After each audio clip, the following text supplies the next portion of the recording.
Time for another word of the week.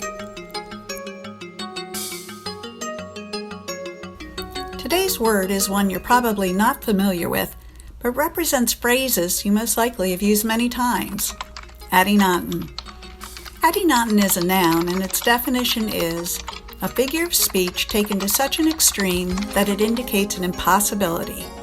Adynaton. See if you can identify the Adynatons in the following sentence.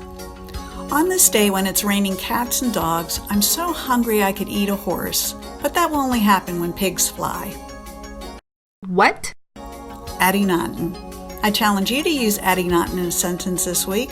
What's your favorite unusual word? Let me know in the comment section below. Until next word.